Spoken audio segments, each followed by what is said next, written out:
안녕하세요, 최호섭입니다. 네, 여러분 컴퓨터에 백신 깔아서 쓰고 계신가요?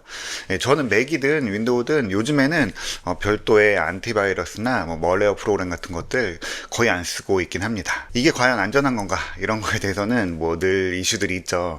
운영체제의 기본 보안 환경들이 탄탄해지고요. 또 최신 보안 위협에도 대비들이 잘 되어 있기 때문에 별도의 보안 도구가 필요가 없어지기도 했지만요. 또 여전히 우리가 모르는 악성 코드, 멀웨어 같은 것들이 컴퓨터 속에 숨어서 활동할 수 있으니까 이거는 참 깔까 안 깔까 항상 고민이 되죠. 여전히 스미싱이나 랜섬웨어 같은 공격도 늘어나고 있고요. 규모도 계속 커지고 있긴 해요. 뭔가 부주의를 비집고 들어올 수 있는 여지는 많이 있다라는 거죠. 근데 여기에는 하나의 중요한 패턴이 있습니다. 우리한테 뭘 직접 깔도록 하는 거죠. 저는 기본적으로는 일하는 데에 쓰는 컴퓨터에는 처음에 필요한 앱들만 딱 깔아놓고요. 그 외에는 되도록이면 깔지 않는 편이에요. 또 금융거래 같은 것도 아이폰을 주로 쓰는 이유가요. 앱 여러 개들을 거치지 않고 앱 하나에 보안 소프트웨어 같은 것들까지 모두 패키징 되기 때문에 우리가 잘 알지 못하는 보안 앱을 근거로 악성 코드가 추가로 깔리거나 또 깔려 있어도 이게 보안 프로그램인가 하고 그냥 무심코 넘어갈 여지가 적습니다. 결국에 뭔가가 내 의도와 관계없이 깔리는 데에서 공격이 시작되거든요. 아무리 원하는 것들이 있다고 하더라도 이 설치 버튼은요 항상 신중하게 눌러야 합니다. 하지만 구독, 좋아요 버튼은요 지금 바로 눌러주셔도 좋습니다. 다행인 건요 그래도 OS들이 갖고 있는 보안 정책들이 꽤 앞서가고 있고요. 또 불법 복제도 많이 줄어서 이 공격자들이 뭘 직접 우리 컴퓨터에 깔기가 쉽지 않게 된 건 사실이에요. 그러다 보니까 이걸 조금 다른 방법으로 깔려고 하는 시도들이 일어나고 있습니다. 간단하게는 불법 복제한 앱에 라이센스 키 같은 거, 생성기 같은 것들 많이 쓰시죠. 그런 것들을 가장하거나 아니면은 또 간단한 스크립트를 돌리게 해서 아예 컴퓨터에 터미널을 열어서 직접 코드를 실행시켜 버리는 경우들도 있습니다. 이 터미널이라는 거는 가끔 보셨을 텐데 어떤 앱들을 깔거나 하면은 뒤에 갑자기 까만 예전에 도스 화면 같은 것들이 스르륵 지나가면서 뭔가 알 수 없는 명령어들을 쪼르륵 쳐놓고 눈 깜짝할 새 싹 닫아버리는 경우들이 종종 있거든요. 기본적으로 앱으로 할 수 없는 일들을 이 터미널을 통해서 조금 더 많은 권한을 가지고 시스템을 건드리도록 하는 거거든요. 그런데 이게 이런 방법까지 쓴다는 거는 이제 그냥 평범한 앱을 가장해서는 우리 기기들에 침투하기가 어려워졌다라는 이야기이기도 하고요. 다르게 보면요. 이제는 우리가 이게 뭔지 더 모르는 경로로 계속 뭔가 깔리고 또 작동하게 될 수 있다라는 이야기이기도 합니다. 그래서 이 터미널은 굉장히 좀 신중하게 다뤄야 되는데 제가 최근에 맥북 프로를 리뷰하면서 터미널을 많이 썼거든요. 이 터미널은요 직접적으로 컴퓨터에게 명령을 내릴 수 있는 창구예요. 일반적으로 우리가 쓰는 앱들은요 특정 역할들을 하도록 이 기능과 접근 권한 같은 것들을 모아놓거든요. 근데 이 터미널은 아무것도 없어 보이지만요 사실상 그 화면 안에서 명령어를 통해서 컴퓨터를 거의 끝까지 다룰 수가 있어요. 이 오래전에 도스 시절에는요 우리가 컴퓨터를 거의 이런 식으로 썼죠. 지금은 뭔가 아주 특수하고 조금 깊이 뭔가를 건드릴 때나 이 터미널을 쓰긴 하죠. 그래서 제가 맥북 프로 테스트하는 도중에 몇몇 분들이 제가 맥에 LLM들을 어떻게 설치하고 테스트했는지 궁금해 하시기도 했는데요. 보통 요즘은요 LLM이나 특정 AI 모델들을 쉽게 깔아 쓸 수 있는 도구들이 있죠. 그냥 마치 MP3 플레이어 앱을 깔고 거기 음원 파일을 올려서 음악 듣는 것처럼 모델을 올려서 쓸 수 있습니다. 하지만 터미널에서는요 사실 뭐든지 할 수 있어요. 그래서 이 LLM 모델도 직접 설치해서 쓸 수 있고요.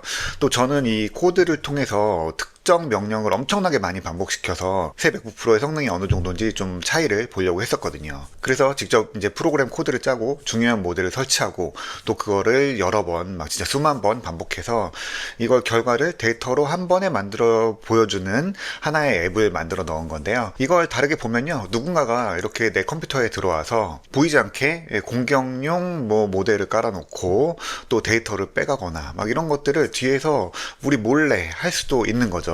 종종 어떤 앱들이 설치되고 나서도 이 추가적으로 권한이나 백그라운드로 뭔가를 설치하기 위해서 자동으로 이 터미널을 열고 미리 정해진 명령어를 치고 닫아버리는 경우들도 이런 이유 때문이죠. 그런데 문제는요 이 터미널에 지나가는 메시지들을 코드를 읽을 수 있는 개발자가 아니면은 이게 뭐가 지나갔는지 우리가 알 수가 없다는 거예요. 그래서 일단 이런 게 좀 의심되면요 그 전체를 긁어서 GPT나 제미나이 같은 AI 앱에 물어보시면은 그럼 이게 어떤 일들을 하는 거다, 안심해도 된다, 아니면 이건 좀 위험할 수 있다 이렇게 알려주거든요. 그런데 이번에 맥OS 26.4가 나오면서요 뭔가 터미널에 시스템을 건드리는 명령어가 입력되거나 어떤 특정 권한을 더 요구한다라고 하면은 그때 경고를 띄워줍니다. 이거 진짜 할 거야?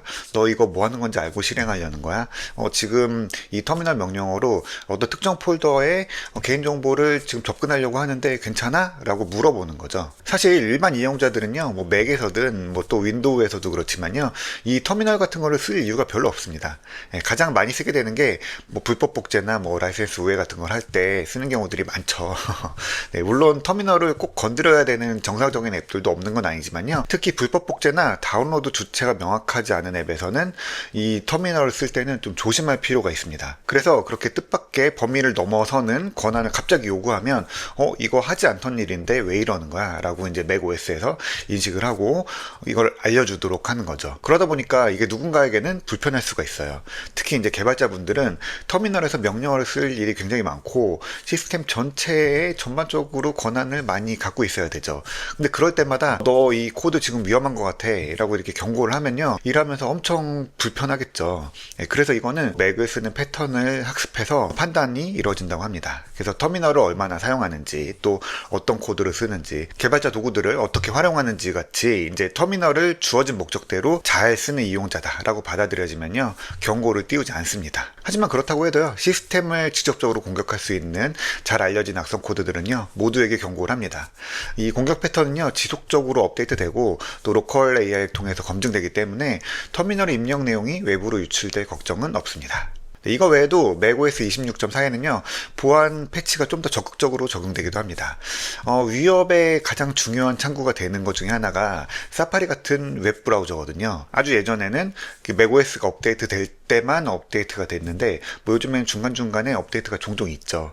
근데 사람들이 업데이트 하는 걸 좀 귀찮아하거나 아니면 좀 두려워하는 경우들이 있어서 이번에 사파리 같이 좀 중요한 앱들은요, 뭐 거창하게 나 업데이트 할 거예요 라고 알려주는 게 아니라 그냥 백그라운드에서 뭐 기능에 영향을 끼치지 않는 이 보안 정책들 같은 것만 수시로 자동으로 업데이트가 이루어집니다. 뭐 이거는 크롬 업데이트 같은 방식들이랑도 비교해 볼 수 있겠죠. 보안 얘기가 나온 김에 요즘 맥OS의 보안 관련 내용들도 좀 더 살펴볼까요? 네, 오랜만에 보안 얘기를 했으니까 요즘 맥OS의 보안 내용들도 조금 더 살펴볼까요? 네, 보안은 이 소프트웨어적인 것도 중요한데요, 요즘엔 또 하드웨어 공격도 많이 이루어지거든요. CPU나 메모리 같은 요소들의 이 취약점을 공격하기도 하고요, 또 심지어는 칩을 떼어내기도 하고 또 변조하기도 합니다.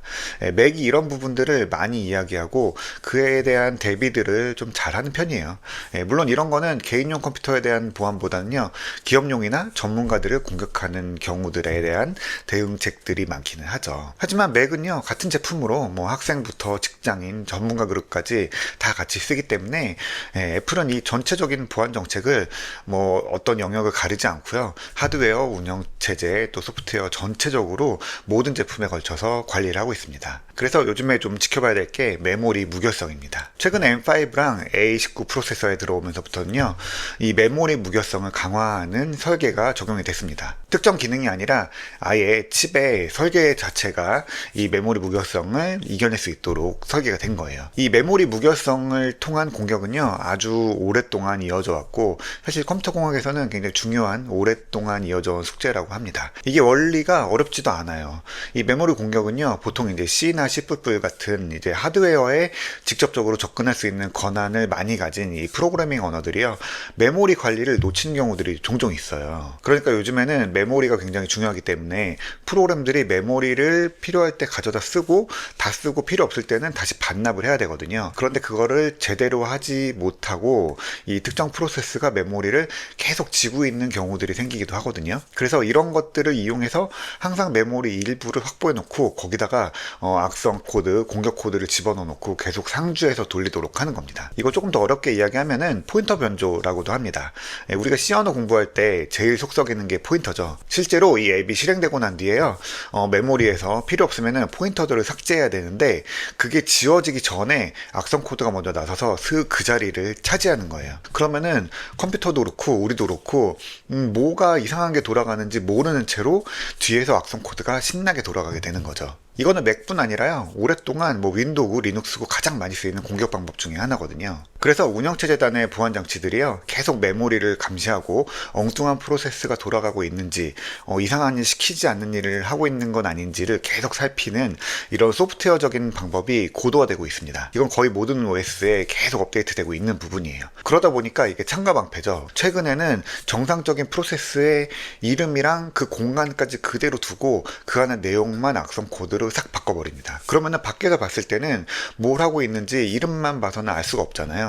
심지어 이걸 용량도 그대로 맞춰서 변조됐다라는 것 자체를 알 수가 없는 거예요. 그런데 M5 그리고 A19에 들어가는 이 메모리 무결성 아키텍처는요, 이 부분을 하드웨어로 검증하는 단계를 거칩니다. 핵심은 메모리를 아주 잘게 쪼개고 그 단위마다 밖에서 남들은 알 수 없는 태그를 이렇게 심어 놓습니다. 그래서 프로그램이 나타나서 메모리를 이만큼 주세요 그러면은 여러 개의 메모리 단위가 할당이 되겠죠. 그때 이 비밀 태그를 같이 받습니다. 그런 다음에 이 태그를 실제 메모리를 쓸 때 메모리 접근하는 순간에 맞춰보는 거예요. 그러니까 이거는 호텔 건물에는 들어가도 방 열쇠가 있어야지 그 안에 들어갈 수 있는 것처럼, 메모리에 접근한다고 해도 메모리를 실제 쓰려면은 이 태그 정보를 갖고 있어야 된다는 거죠. 뭐 이런 방법이 당연한 거 아니냐라고 생각할 수도 있는데요, 모든 보안이 그렇듯이요, 이것도 결국에는 키를 발급하고 맞춰보고 다시 반납하고 하는 이 모든 과정들이 다 일이잖아요. 그게 결국에는 시스템 성능에 영향을 끼치게 됩니다. 특히 메모리는요, 그 접근 속도가 우리가 앱을 쓰는 그 체감 성능 같은 것들에 직접적으로 영향을 끼치죠. 거기다가 정말 밀리초 단위의 엄청 빠른 반응 속도를 필요로 하는데, 방에 들어가는 사람마다 다 열쇠를 하나하나 확인하고 문을 열어주고 하면은 우리가 사람이 하는 일들 병목이 생기듯이 컴퓨터도 이런 과정들을 다 프로세스를 하다 보면은 성능이 떨어질 수밖에 없습니다. 그래서 이거를 칩 안에 넣어서 특정 칩이 그 일만 따로따로 처리하기 때문에 성능 저하 없이 우리가 기존에 쓰던 컴퓨터랑 똑같은 느낌으로 더 안전한 보안 정책을 쓸 수 있게 되는 겁니다. 또 재밌는 게 애플의 레이저 랩이라는 게 있거든요. 이거는 소프트웨어가 아니라요, 하드웨어의 부분의 온도, 전압 변화 이런 것들을 통해서 공격 기법을 읽어내는 거예요. 그래서 테스트할 때는 맥을 놓고 막 특정 기법으로 맥을 소프트웨어적으로 공격을 합니다. 메모리도 공격하고 CPU도 공격하고 막 다발적인 이제 침투가 이루어집니다. 그러면은 그 결과는요, 컴퓨터가 우리가 시키지 않은, 기대하지 않은 일들을 하게 되는 거겠죠. 뭐 중요한 정보들을 밖으로 빼돌린다거나, 아니면은 우리 갖고 있는 중요한 문서 파일들 같은 것들을 다 비밀번호 걸어서 압축한다던가, 이런 랜섬웨어 같은 공격들이 이루어질 수가 있죠. 그럼 뭔가 파일을 전송할 때도 그렇고 또 압축할 때도 그렇고, 이거 굉장히 많은 컴퓨팅 능력이 필요한 일들이잖아요. 그럼 결국에 프로세서가 더 많은 일들을 하고 또 전력을 더 많이 쓰고 또 열도 많이 나게 됩니다. 한때 막 비트코인 유행할 때는 그 채굴 프로그램들을 개인 PC에 깔아서 내가 쓰지도 않는데 계속 GPU는 비트코인을 채굴하고 있고 막 이런 공격들이 많았죠. 그거를 언뜻 봐서는 잘 모르지만 그런 정밀기기를 써서 물리적으로 컴퓨터에 어떤 변화가 있느냐를 읽는 게 바로 레이저 랩이 하는 일입니다. 한편으로는 이렇게 복잡한 걸 우리가 다 알고 써야 되나 라고 생각할 수도 있습니다. 사실 몰라도 된다고 봅니다. 네, 그걸 안전하게 해주는 게 플랫폼의 역할이고 또 OS의 역할이고 기기 제조사의 역할이죠. 그래서 애플이 보안에 더 안전하다라는 인식이 있는 것도 사실이죠. 왜냐면은 이런 부분들을 칩부터 OS 그리고 앱스토어의 앱 관리 정책까지 묶어서 보기 때문에 더 위험하다 정도로 볼 수 있는 거예요. 그 사이사이를 비집고 들어올 수 있는 여지가 적다는 거죠. 그럼 윈도우는 안전하지 않냐, 뭐 안드로이드는 위험하냐 라고 할 수도 있어요. 이 OS들도요 충분히 안전합니다. 굉장히 정책들 잘 갖춰져 있어요. 그런데 일단은 하드웨어적으로 칩을 통한 보안이 상대적으로 어렵기 때문에 아주 큰 거대 담론으로 이제 앞으로는 우리가 이런 기능을 다 넣겠습니다 라고 합의하지 않는 한은 특정 보안들이 적극적으로 들어가기는 좀 어렵습니다. 그래서 윈도우 컴퓨터 같은 경우에는요, 기업용 제품들은 따로 분류를 해서 뭐 칩의 기능을 더 넣기도 하고, 아니면은 별도 칩으로 뭐 보안 정책을 더 강화한다던가 그런 식으로 처리를 하기도 하죠. 그래서 개인용이랑 기업용이 좀 다를 수도 있고요. 또 제조사마다 이 보안의 정도, 정책 이런 것들이 좀 다를 수가 있기 때문에 전체적으로 보면은, 생태계적으로 보면은 좀 보안을 완전히 마이크로소프트가 OS 하나로 틀어막기는 쉽지가 않은 거죠. 그래도 윈도우 11부터는요 이 프로세서의 보안 정책이 뒤처지면은 아예 설치를 못하도록 막기도 했는데요. 범용 OS는 이런 식의 정책들이 꽤 적지 않은 파장을 일으키기 때문에 이게 쉽지 않습니다. 왜 내 컴퓨터는 윈도우 11 못 깔아? 이런 불만들이 나오는 거죠. 그러면 다음 단계로 나오는 게, 그러면 이 정책을 우회할 수 있는 방법은 뭔가? 이런 것들이 이야기가 되는 거고요. 결국에 그런 것들이 공격의 취약점이 되는 겁니다. 앱마켓에 대한 것도 늘 논란이 있지만 저는 개방형 앱마켓은요, 장점보다는 단점이 좀 더 많다고 생각을 합니다. 결국에 현대 보안 이슈는요, 기기에 뭔가를 깔면서 시작이 되는데 그게 보통은 이렇게 우회해서 설치하는 경우에 빈틈이 생기는 경우들이 많습니다.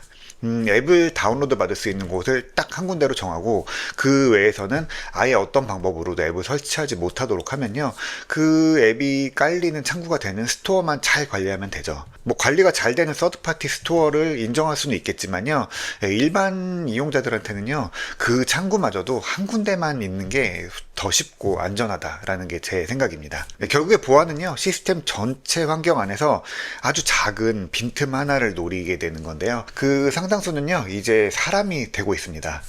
사람을 공격하게 되는 거죠. 그래서 무리를 시켜서 이 코드를 직접 뭐 깔거나 아니면 터미널에 입력하거나 이런 식인 거죠. 그래서 적극적인 보안 경고와 또 어느 정도의 이 샌드박스, 그러니까 권한 이외에 밖에 활동을 하지 못하도록 딱 그 안에서만 주어진 일을 할 수 있도록 제한하는 것들이 굉장히 중요하고요. 애플은 그거를 하드웨어부터 OS 또 소프트웨어까지 모두 다뤄서 하니까 그 빈틈을 하나의 관점으로 볼 수 있는 거고요.